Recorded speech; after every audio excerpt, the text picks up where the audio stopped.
Welcome to Spam Filter for Your Brain, bite-sized ponderings on how our thoughts influence our behaviour and our lives, and because we're all connected, how our thoughts impact the world.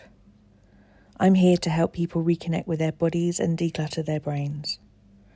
And I don't believe that we should just magically know how our emotions and our thoughts impact our lives if no one ever teaches us. So let's learn this stuff together.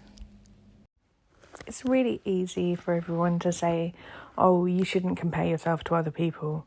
It's probably something that you've both been irritated by and probably found yourself saying at some point or other as well. And it's a lovely theory, isn't it? This, we shouldn't compare ourselves to other people. But actually, we're hardwired to do so. We look to our surroundings and we look to the people around us to try and assess whether we're safe or not. It's something that has kept us alive for hundreds of thousands of years. But unfortunately, these evolutionary wiring in our brain systems are not really designed for things like Instagram or the unfair, ridiculous measurements that are women's dress sizes and other randomly ununiform measurements by which we're meant to measure ourselves and equate our worth with in these modern times and societies. So how do you stop comparing yourself to other people? That I don't have a specific answer to, apart from that it gets easier with practice. And the more confident that you are in yourself, the less you need to be sizing yourself up against somebody else, whether it is in their behaviour, in their aesthetics, in their body type, in their manner, in their achievements, in their career. And one of the things that I found most useful when I was doing this work in regards to my own body image, which is something that as someone who's lived a life in a fat body, I have constantly struggled with in a world that tells fat people that their bodies are problems to be solved.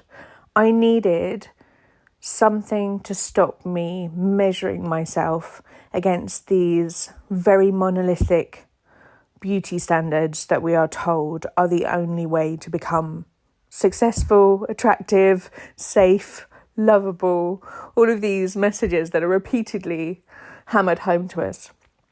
And the one question that changed it all for me was, who's making money from me feeling like this? It's such a powerful question because it suddenly made me realise that by politicising this, I was able to take full charge of the reins that I didn't want to play into this system. And that by criticising myself, I actively was playing into the system. It finally was the thing that enabled me to align the way that I spoke to myself with my politics. I believe that everybody should be able to feel safe and loved and gorgeous and glorious in the body that they're in. And that includes all the people with all of the bodies. I just wasn't applying that to myself.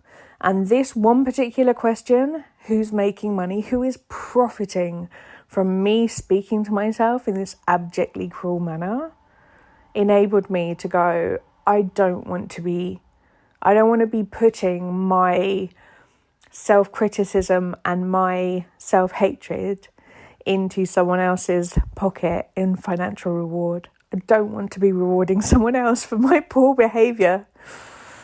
And this enabled me to finally close the door on the way that I had spent my life up until that point speaking to myself. It finally meant that I was able to step forward and realise that this is the body that I have, and if it's the longest relationship that I'm going to have my entire life, I want this to be one which is imbued with kindness and compassion, and I am going to treat this body with as much care and as much kindness as I possibly can muster in this lifetime. Then hopefully there might be some repayment as we age together in terms of, I don't know, my knees or, general aches and pains. It is an absolute honour and a privilege to be able to be getting older, and I would definitely see it as an honour and a privilege to be in later seasons of my life when so many people don't get there. And what I don't want to do is to be fighting an aging process because I haven't made peace with my body up until that point.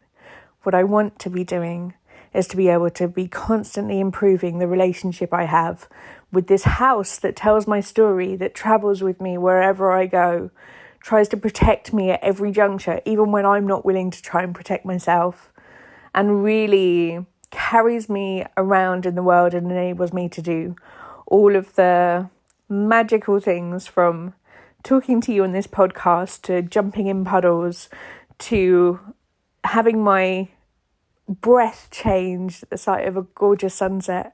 All of these things happen because of my body, not in spite of it.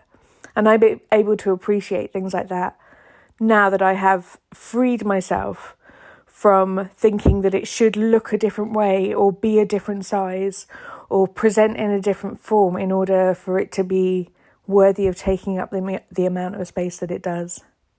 So I hope that whatever your manifestation of, if you could just change that one thing about yourself physically, however that voice comes across for you, I hope that this question helps you just try and step more into the power that we are all welcome, we are all worthy of being seen, and we are all worth the space that we take up. I hope that's been useful for you this week, and I look forward to speaking to you soon and having you hear me soon. That's really not the right way I meant it, but you know what? I'm leaving that in. You have a gorgeous week. If you're enjoying what you're hearing on the podcast here, I would love to invite you to Self-Care School. Self-Care School is a membership site where we have group coaching calls every week. We have a whole load of courses that you can dip into for whatever suits your needs. We have courses on confidence, body image, timekeeping, how to manage big emotions, overwhelm, loads and loads of stuff in there. You can kind of pick out whatever you want to work on. There is a big library of workbooks, which includes journal prompts and questions for you to be able to apply this work to your own life. And we have the most amazing community where people support each other, we learn from each other, and you get to work alongside people with quite often very different life situations to your own, and we learn so much together in community. If you would like some more of this, please do hop over to selfcareschool.co.uk.